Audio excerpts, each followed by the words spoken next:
캄보디아가 지금 아주 중요한 갈림길에 서 있습니다. 한쪽에서는 격렬한 국경 분쟁의 포화가 울리고 있고 다른 한쪽에서는 아주 야심찬 경제적 미래에 대한 기대감이 커지고 있죠. 그래서 오늘 이 분쟁의 그림자와 경제 성장의 기회, 그 사이에 놓인 캄보디아의 아주 복잡한 현실을 같이 한번 파헤쳐 보겠습니다. 결국 이 모든 상황의 한가운데에는 바로 우리 같은 보통 사람들이 있습니다. 국경마을 주민인 훌 말리스 씨의 이 한마디, 너무 무서워서 지금 도망치고 있어요. 이게 뭘 의미하겠어요?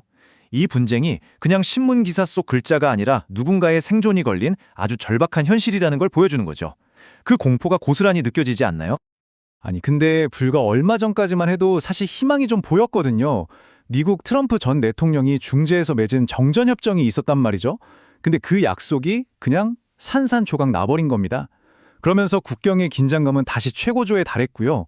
지금 이 위기가 바로 여기서부터 시작된 거라고 보시면 됩니다. 자, 그럼 캄보디아의 현 상황을 제대로 이해하기 위해서 오늘 우리가 짚어볼 4가지 핵심 포인트입니다. 먼저 이 위태로운 국경 상황부터 시작해서 이게 경제에 미치는 영향, 그리고 의외의 저력을 보여주는 지표들, 마지막으로 캄보디아가 그리고 있는 미래 성장 전략까지 이 순서대로 한번 쭉 따라가 보겠습니다. 네, 그럼 첫 번째 이야기, 위기의 국경입니다. 어떻게 그 아슬아슬하던 평화가 순식간에 깨져버렸는지 그 얘기부터 시작해보죠. 상황이 정말 순식간에 악화됐어요. 타임라인을 한번 보세요. 11월 10일, 태국 군인이 순찰 중에 지뢰를 밟아서 크게 다치는 사건이 발생합니다. 이게 불씨가 된 거죠. 그리고 딱 이틀 뒤에요. 12일에 태국 총리가 평화협정은 이제 끝났다고 선언해버려요. 바로 그날 총격전이 벌어져서 민간인 사망자까지 나왔습니다. 그리고 또 이틀 뒤 250가구가 집을 버리고 피난을 가야만 했죠. 보세요. 이 모든 게 단 4일 만에 벌어진 일입니다. 정말 정신없이 돌아갔죠? 근데 여기서 진짜 재미있는 건 양측의 주장이 정말 180도 다르다는 거예요. 캄보디아는 태국이 아무 이유 없이 민간인을 먼저 쐈다 이렇게 주장하고요. 반대로 태국은 아니다. 캄보디아군이 민간인을 인간방패로 삼아서 먼저 공격했다고 맞서고 있습니다. 이거 뭐 누구 말이 진실인지 완전히 라쇼몽 같은 상황인 거죠. 자, 그런데 이런 생각이 들죠. 국경에서 벌어진 총격전이 어떻게 수백 킬로미터나 떨어진 수도 프놈펜의 경제 지표까지 흔들 수 있는 걸까요? 바로 이 질문을 통해서 우리는 이 분쟁의 또 다른 얼굴, 그러니까 경제에 미치는 그 광범위한 영향을 한번 들여다보려고 합니다. 자, 그럼 방금 던진 그 질문에 대한 답을 찾아볼 시간입니다. 두 번째 이야기, 경제적 여파인데요. 이 불안정한 상황이 과연 어떤 대가를 치르게 하는지 한번 자세히 보시죠. 가장 직접적인 충격은 뭐니 해도 경제성장률 전망치에서 바로 나타납니다. 아시아개발은행 ADB가 캄보디아의 2025년 전망치를요, 원래 6.1%로 봤다가 4.9%로 확 낮춰버렸어요. 무려 1.2%포인트나 깎은 건데요. 이게 그냥 숫자 노름이 아니에요. 이 숫자 뒤에는 사라질 수많은 일자리와 투자 기회가 있다는 일종의 빨간불 경고등인 셈이죠. 그만큼 해외에서는 이번 분쟁의 파장을 아주 심각하게 보고 있다는 뜻입니다. 아니 그럼 ADB는 도대체 왜 이렇게까지 비관적으로 보는 걸까요? 첫 번째 이유는 뭐 당연히 태국과의 갈등이 다시 불거진 거고요. 근데 이게 다가 아니에요. 주요 수출 시장인 미국 시장도 좀 불확실하고 또 경제를 이끄는 양대축, 건설이랑 관광 분야도 회복이 생각보다 더딜 것 같다는 전망이 더해진 거죠.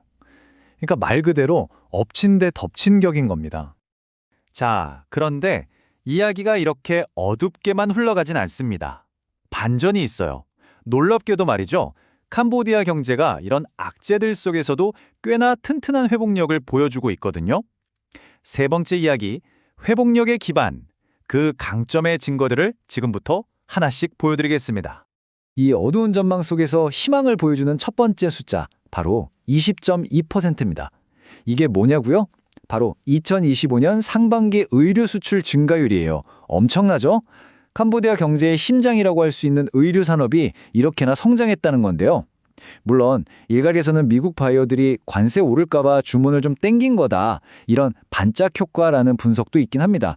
하지만 중요한 건 이런 어려운 상황 속에서도 국가 경제의 핵심 엔진이 여전히 아주 힘차게 돌아가고 있다는 걸 보여주는 거니까요. 이건 정말 중요한 신호입니다. 자, 두 번째 긍정적인 신호는 바로 2.0%라는 숫자입니다. 요즘 전 세계가 다 고물가 때문에 난리잖아요. 그런데 캄보디아의 예상 물가 상승률은 2%대에 머물 걸로 보인다는 겁니다. 이게 왜 중요하냐면요. 물가가 안정되면 사람들 지갑 사정이 나빠지지 않고 내수 시장이 흔들리지 않게 꽉 잡아주는 방파제 역할을 하거든요. 그러니까 안정적인 식료품이랑 유가 덕분에 경제의 기초 체력이 아직 꽤 튼튼하다, 이런 청신호로 볼 수 있는 거죠. 그리고 아마 오늘 보여드리는 숫자 중에 가장 놀라운 숫자가 아닐까 싶은데요. 바로 78억 달러입니다. 이게 2025년 들어서 9개월 동안 캄보디아에 쏟아부어진 외국인 직접 투자액인데요. 이게 사상 최고치예요. 한번 생각해 보세요. 저쪽 국경에서는 총소리가 들리는데 다른 한쪽에선 외국 자본이 역사상 가장 큰 규모로 밀려 들어오고 있는 이 아이러니한 상황을요. 이건 뭘 의미할까요? 투자자들이 단기적인 분쟁 리스크보다는 캄보디아의 장기적인 성장 가능성을 훨씬 더 높게 보고 있다는 아주 강력한 증거라고 할 수 있겠죠. 자, 그럼 마지막으로 캄보디아가 지금의 위기 극복을 넘어서 더 큰 미래를 위해 어떤 그림을 그리고 있는지 그 미래 청사진을 함께 들여다보겠습니다. 캄보디아 미래 전략의 핵심 키워드는 바로 이겁니다. 자유무역지대, 우리가 흔히 FTG라고 부르죠.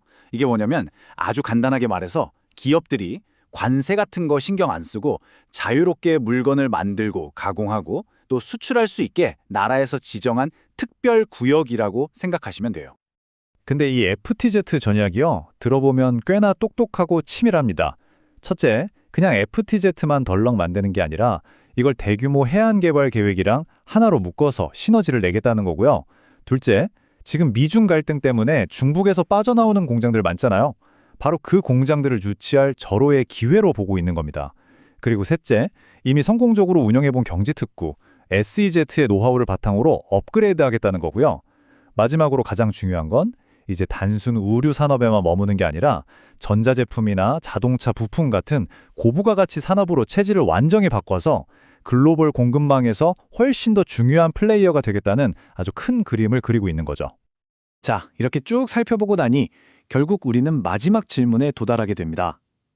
과연 캄보디아의 이 야심찬 경제 전략이 수세기 동안 반복되어 온 이 지긋지긋한 지정학적 갈등의 역사를 이겨내고 미래로 나아갈 수 있을까요?